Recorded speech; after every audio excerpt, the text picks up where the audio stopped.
Many people believe that being a real estate agent is extremely easy. Just wait until you try to do it full-time. In this video I will show you exactly how I became a full-time real estate agent and how you can do it also. Real estate sales is very hard and this is something that's easier said than done. You know what, I'm just going to quit everything I do right now and become a full-time real estate agent. Yeah, sure. Especially if you have a family to support or bills to pay and you are relying 100% on this income. So the risk tolerance will vary from case to case and it will depend on your specific situation, of course. But if done right, this job can provide you with such incredible lifestyle that you always dreamed of. With that being said, let's jump into the first step I did, and I believe it's the most logical step for most people, and that's assess your situation. But first, let me ask you a serious question. Do you want to be a part-time or sometime agent? Sometimes people may think after they get their real estate license, they just have to hang in there and over time business is going to start doing better and better. That's far away from the truth. The reality is you have to take action in order to start selling more. So make a simple business plan to determine exactly how many homes you need to sell in order to reach your income goal and to pay your bills. For example, in my market I have to sell 1 or 2 houses a month to have a decent income. So that's also a big tip right there. Do not quit your job too soon. Build an emergency fund first. 6 to 12 months of living expenses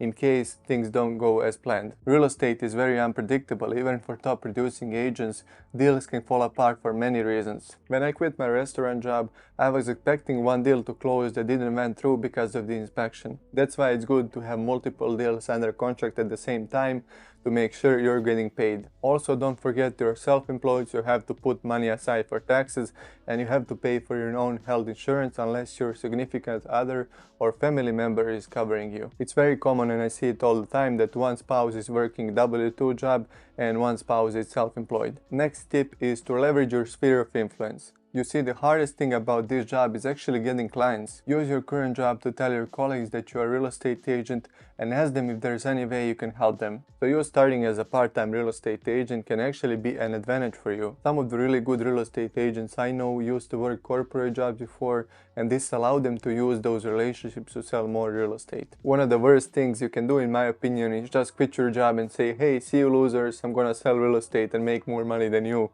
Keep relationship with these people as this has potential to be your main source of clients. No matter what you do, there is always a certain amount of people that need your product or service. Especially if you work for a really good company, office staff, managers, your boss, colleagues, everyone needs to buy and sell or they know somebody who does. Even if you work in a restaurant, chefs, managers, servers, bartenders, they can all be good clients because everyone needs a place to live. Never assume somebody doesn't have money or they cannot afford a house.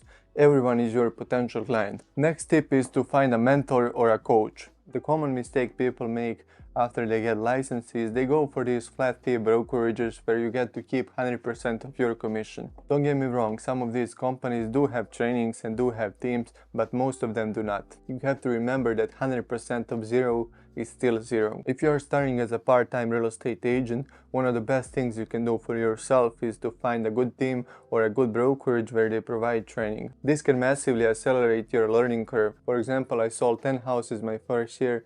I did have 13 other contracts, but 3 of them fell apart. Welcome to the business. But I was working really hard, twice as hard as this year, because there is so much to learn. You pass the exam, but you don't really learn anything until you actually start doing it. So get on a good team or find a mentor so you can go full-time faster. Next tip would be to take your job really seriously. Sometimes agents who are part-time act like they're part-time. What do I mean by that? Well, they would use their phone to take pictures of their listings or they would never return calls or any emails. You may be a part-time, but for your clients it's a big decision and a very important process in their lives. If you cannot show them a house at a certain time, send somebody else to do it so they can feel like you're always there for them. Sometimes people think that having a real estate license means working whenever you want or whenever you feel like it. That's not true at all. Especially when you start working with multiple clients, they will be making your schedule, like it or not. So again, are you full-time or sometime? If you take your job seriously, people will take you seriously as well. Also, pro tip for real estate agencies to subscribe to my channel so I can make more videos like this. And here comes the best advice.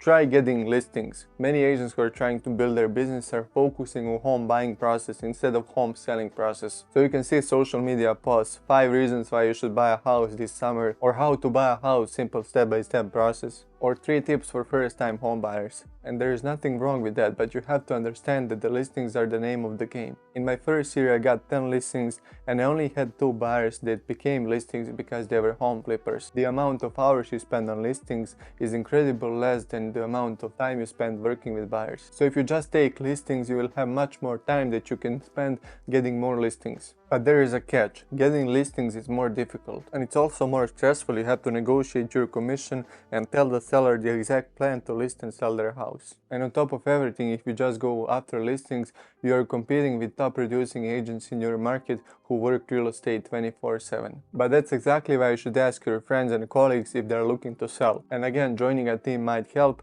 because having somebody as a co-listing agent who has credibility in the market can help sell the listing faster. So imagine if you, instead of going from house to house with the buyer, you're just sitting at your full-time job, respond to emails and present offers in the evening. We have a saying in real estate, list to last, which I found to be very true. Your return on time is much better taking listings and you will also look more professional. The next step in becoming a full-time real estate agent is holding yourself accountable. We see this happening all the time in the industry. People would leave their 9-to-5 job, get into real estate and get way too comfortable. Because the best part of this job is you don't have a schedule, and that's also a bad thing. It's a gift and a curse at the same time. You see, the hardest thing about this job is holding yourself accountable. So when you have a day off from your full-time job, try to wake up early and do some money producing activities. What do I mean by that? Well, it's really easy to stay busy when you have many clients and you're just driving around the whole day serving them. But what to do all day if you just have 1 client or maybe 0 clients? I mean, seriously, I had days where I didn't do anything for the whole day. So you have to wake up and make it happen. Reach out to people you know. Have a few nice conversations every day with old friends. Mention you're now a real estate agent and ask them if there's anything in this world you can do for them. This job requires massive patience. Nothing happens overnight. But if you wake up every day and talk to people about real estate,